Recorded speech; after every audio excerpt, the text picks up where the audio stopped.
Hey, what's up guys? This is Anthony from Anthony's Customs, and for this review, we are looking at the Marvel Legends Marvel's FANG from the Chode Build-A-Figure wave, which is another X-Men figure.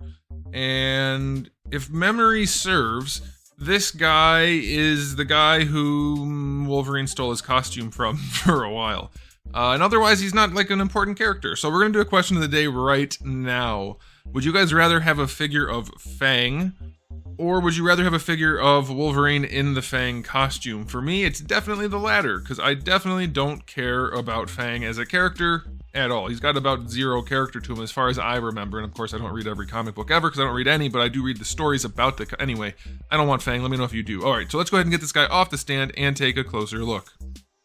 This guy stands just about 6.5 inches, including the hair, and that's going to make him pretty close to 16.5 centimeters. Here he is up against Darwin's always posed, and I'm pretty sure they're not poses I left him in.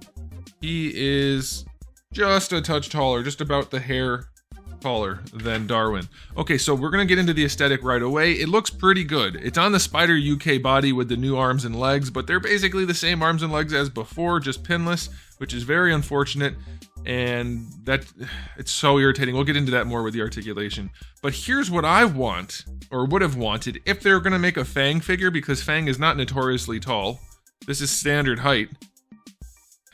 FANG's supposed to be short, and guess what? Wolverine is also short. What if they built this on a smaller body so that you could take one of the Wolverine heads or Logan heads that you already have and plop it on this without it being a 6'6" Logan? That would have been nice, but no. They used the updated new Spider UK body, and it's not as useful. It's not as versatile, and it has to be FANG because a 6'6" Logan is going to look weird not counting live action. So anyway, let's talk about what they actually did here. No shading anywhere on this mustardy color. It would have been nice to have some, I think, but the brown line work is clean. It's centered close enough, and it's pretty clean going straight down the legs. They have had a very hard time doing straight lines down legs before, so I'll take it. That looks okay. On the back, it's also pretty clean. It's not absolutely perfect, but I don't have any serious complaints. I do think they did a really good job with these guys, the little claw bracelets and whatevers. It's pretty nice. I think, yeah, you can rotate that. That's good. Yeah, they did a pretty good job of making this look decent. You'll notice the pinless joints do present the off-colored knees. It's not as noticeable in real life. I can't talk. The camera lighting, the lighting for the studio does make things look different on camera than in real life. But it looks okay to the naked eye. It's not terrible. It's not good. Same thing for the elbows. You'll notice the same issue. It's not as bad as it seems though. Okay, and then we have the head sculpt to talk about. Well, also let's talk about the necklace thing. It doesn't sit well because instead of just letting it sit, they glued it back here and it wants to float, so that's super duper annoying. Not a huge issue, but it does detract from the figure. Okay, so let's talk about that head. Yeah, it's a little iffy. I don't really care so much about the head sculpt. I think it looks good enough, but to me what stands out and takes away from the whole thing is the way the hair is so thick and clearly a separate piece that doesn't like insert into the face. Same thing as Kid Omega's hair. It looks like something sitting on top, like he's wearing a mask. Or a fake beard, I guess, would be a better way to describe it. But it looks okay. They're still going for that really realistic, but also not look for the heads, and then everything else is pretty cartoonish and like Pixar-y, so I don't know. It's just weird. The whole thing's weird. But it looks okay for what it is. This body at first glance does not look super bad, so I'll give them a little bit of credit for that. It's a decent base body in some ways. Certainly not in articulation. And in a lot of other ways it's bad, but it's close enough. The hips still stick out wide and his big thigh gap and whatever, but it's decent. It's decent enough. So aesthetically, I'm going to give this guy a 7. It's fine. It definitely should have been shorter, and a little bit of shading would have gone a long way, but overall it looks decent.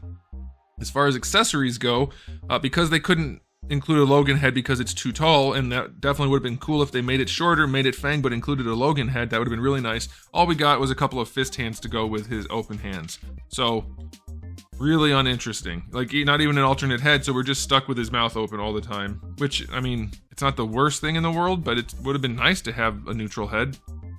I've always say, if you want to give a character a head like this, you should also include a neutral head.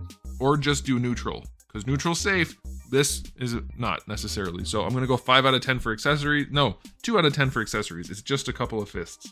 Alright, let's talk about the articulation. So like I said, it is kind of Spider UK, but it's the updated version, which isn't much of an update really. So we still have the standard hinge and ball peg for the neck, which is acceptable. I don't think his head is too big. I think they actually finally got the head size right on a figure.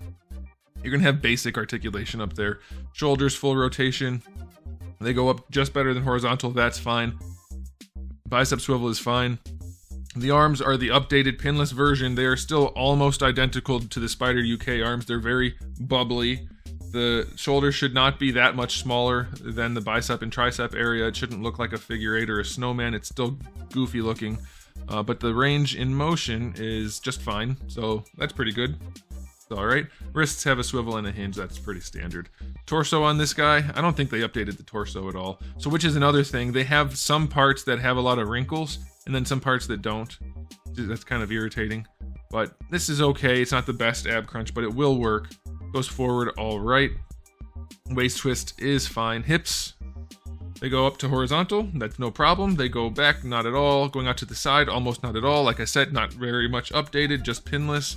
Thigh swivel is a thigh swivel. Double jointed knees. Again, these are the same legs as before, basically, so you have very, very limited range, but no pins. Somebody tried to argue with me, once it's pinless, it's an entirely new sculpt. I'm like, no, that's not how digital sculpting works. You can take a sculpt that has pins cut in it, and you know what? Take it from before you cut the pins, and use that, and now it's pinless.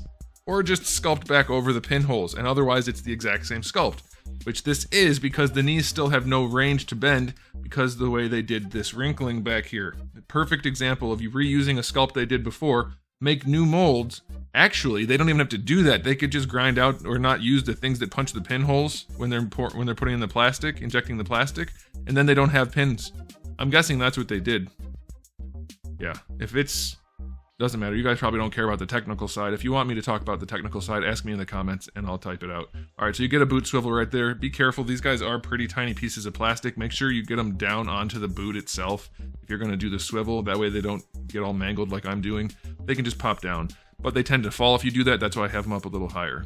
Just be aware of it. Ankles go all the way back, all the way forward. Ankle rocker. It's decent. It's not good. It's decent.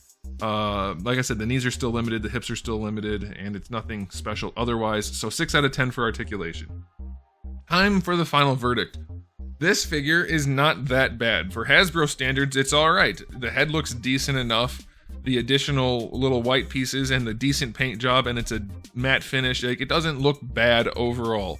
It could be a whole lot better, and for the price point, it's way overpriced. But for Marvel Legends standards, it's perfectly adequate. So I'm going to give it an overall rating of 7. It's not going to upset you too much, but I don't think anybody's going to get thrilled about this release.